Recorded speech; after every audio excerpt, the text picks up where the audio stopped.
J'adore les outils de développement personnel et de connaissance de soi. Et ces dernières années, j'en ai expérimenté plusieurs que j'aimerais te partager aujourd'hui. Je vois déjà les questions arriver de «mais tu crois vraiment à ça? Tu penses que c'est vrai?» etc. J'aimerais commencer déjà par dire que peu importe si c'est vrai ou pas, le fait que j'y crois m'est utile et m'aide à avancer. Donc garde plutôt en tête cette croyance que de se dire mais est-ce que c'est vraiment vrai? Est-ce que tu penses vraiment qu'il y a une force, etc., que les planètes, machin? En fait, peu importe. Ça, c'est vraiment des croyances personnelles. Mais le fait de croire à ça, personnellement, ça m'aide et ça me met toujours dans des bonnes énergies et ça me permet toujours d'avancer plus vite dans mes objectifs. Parce que j'y crois, parce que c'est positif. Et ne sous-estime pas déjà le placebo, le pouvoir de l'effet placebo, et aussi tout l'état d'esprit que tu as. En fait, ton état d'esprit va vraiment conditionner ta réalité extérieure. Donc si tu crois que l'astrologie c'est génial et que tu vois dans ton horoscope que tu vas tout péter aujourd'hui, si tu y crois et tu dis putain je vais tout péter aujourd'hui, tu vas tout péter. Les affirmations positives, les croyances, c'est vraiment ce qui te conditionne ton quotidien. La réalité, les faits, ce sont les mêmes, mais tu peux les voir d'une manière tellement différente en fonction de ton état d'esprit. Je pense que tu connais autour de toi quelqu'un qui est optimiste tout le temps, peu importe l'épreuve, et quelqu'un qui est tout le temps pessimiste. Regarde la différence de leur vie à méditer. Donc, j'ai 3 outils que j'aimerais te partager dont j'ai fait l'expérience ces 2 dernières années et qui m'ont vraiment aidé et que j'affectionne particulièrement parce que c'est des outils qui sont connus sans être trop connus si tu t'intéresses pas forcément à ça. Donc, je te les partage et après, tu feras ta petite tambouille de ton côté. Mais je trouve ça super intéressant. Le premier outil, c'est la numérologie. C'est un outil que j'ai pu expérimenter. Alors, de mon côté, j'avais acheté un bouquin de Lydia Castel sur ça. J'avais fait mes calculs sur son site. Et du coup, j'avais étudié mon chemin de vie, etc. Donc la numérologie, c'est basé sur tes prénoms, ta date de naissance, ton lieu de naissance, il me semble. Et en fait, en additionnant les lettres, les chiffres, etc., bon, ça c'est calculé par l'algorithme, ça te permet d'avoir ton arbre de vie avec tous tes numéros. Et en fait, chaque numéro représente ton chemin de vie, tes buts, tes envies, ton chemin personnel, etc.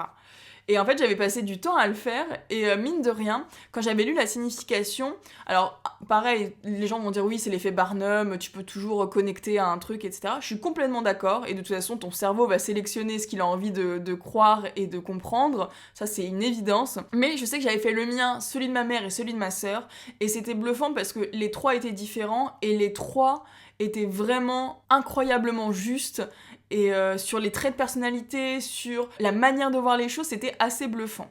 Donc la numérologie, moi personnellement, c'est quelque chose j'adore la signification des chiffres et j'adore donner de la signification aux chiffres.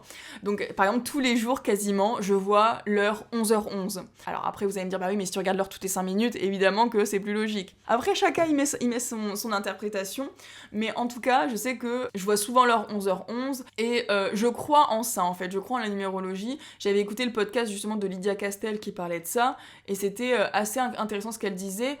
A priori, il n'y a pas que de la croyance, il y a aussi beaucoup de fondements scientifiques dessus, mais bon, après ça c'est comme tout, de toute façon, il y aura toujours des gens qui te diront que c'est faux, d'autres qui diront que c'est vrai. Après, c'est encore une fois à chacun d'avoir son libre arbitre, de croire à ce qu'il a envie de croire. Moi, je pars du principe que si ça t'aide, bah t'as tout à gagner à y croire. Voilà. Donc numérologie, tu peux aller sur le site de Lydia Castel et faire son... C'est bien Lydia Castel que je me trompe pas? Alors c'est Lydie Castels, pardon. Je te mettrai le lien en barre d'infos, mais tu peux aller faire ton arbre de vie gratuitement et après si tu veux tu peux payer le livre pour aller voir les significations. Et je crois qu'elle fait même des rendez-vous, mais ça je crois elle est bookée 1 an à l'avance. Enfin la dernière fois que j'avais regardé, elle était bookée 1 an à l'avance. Mais voilà, ça peut t'aider, ça peut en tout cas te donner des clés sur ton chemin personnel, sur ce que tu veux vivre ou quoi. Je pense que tu peux aussi trouver sur internet gratuitement les significations des numéros. Et j'ai une amie qui est formée en numérologie qui me l'avait refait il y a pas si longtemps que ça.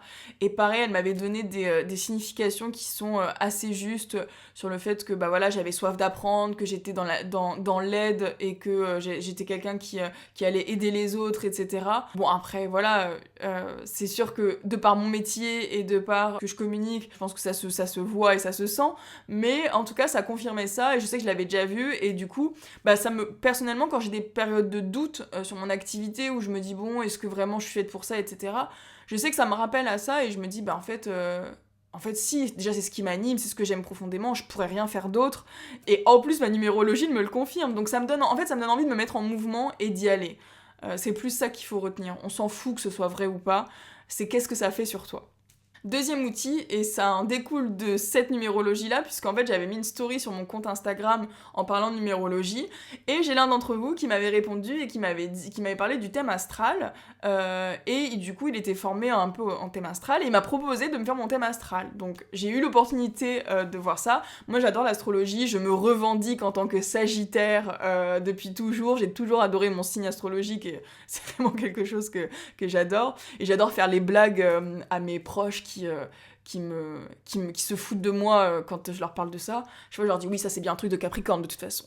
Et du coup ça me fait super rire. Mais j'aime beaucoup l'astrologie. Je regarde pas mon horoscope ni rien, mais en tout cas j'aime bien de temps en temps voir voilà, les planètes, etc. Les thèmes astro, ça m'intéresse. C'est des domaines qui m'intéressent sans forcément aller creuser à chaque fois.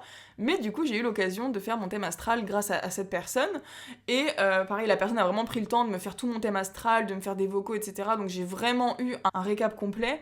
Et c'est fou parce que la personne m'a dit des choses qu'elle ne me connaît pas vraiment, elle connaît que ce qu'elle voit de moi sur les réseaux, et encore je montre pas de ma vie privée finalement.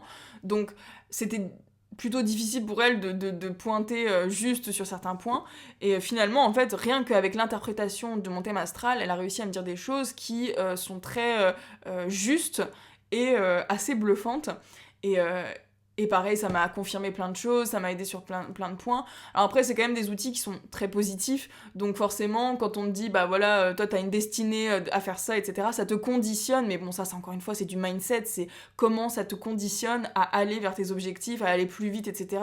Si on te dit, bah de toute façon, toi tu vas rien faire de ta vie, t'es qu'un loser, évidemment que ça va pas t'aider à aller vers tes objectifs. Mais en tout cas, j'ai adoré recevoir mon thème astral, ça m'a confirmé plein de choses, et j'ai trop kiffé. Donc, le thème astral, si t'as l'occasion d'en faire un jour, pareil, je crois que tu peux le calculer gratuitement. Alors après, je pense que tu devras te former ou regarder dans des livres pour voir ce que ça signifie pour toi. Ça a l'air quand même assez compliqué, mais en tout cas, c'était très intéressant de voir ce thème astral. Et le dernier outil de connaissance de soi que j'ai envie de te partager, que j'ai fait pareil l'année dernière, c'est le Human Design. C'est assez nouveau, mais on en parle de plus en plus. Bon, pareil, c'est quelque chose qui n'est pas prouvé scientifiquement, qui est dans les nouveaux courants holistiques d'outils de connaissance de soi. Donc pareil, tu prends ce que tu as à apprendre, évidemment, libre arbitre toujours, selon tes croyances. Mais en tout cas, le Human Design, ça fonctionne pareil sur la date de naissance, l'heure, etc. Et ça te calcule ton type de Human Design, il y en a plusieurs. Et en fait, pareil, c'est un outil de connaissance de soi qui te permet de te montrer sur quelle voie tu te trouves, comment tu manifestes, comment tu crées les choses, quelle est ta destinée, est-ce que tu es plutôt un bâtisseur, un projecteur, enfin voilà, c'est plein de personnalités différentes et plein de types de personnalités différentes, et en fait, ça te permet encore une fois de te connaître ou non.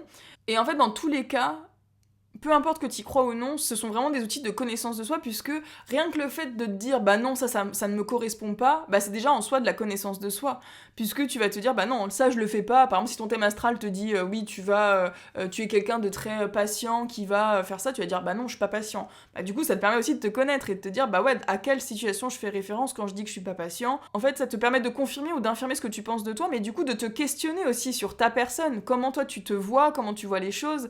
Donc en fait, dans tous les cas, peu importe que tu y crois ou non, le fait de faire ces exercices-là, bah, ça te permet quand même d'apprendre à te connaître finalement. Parce que soit tu vas confirmer, soit tu vas infirmer.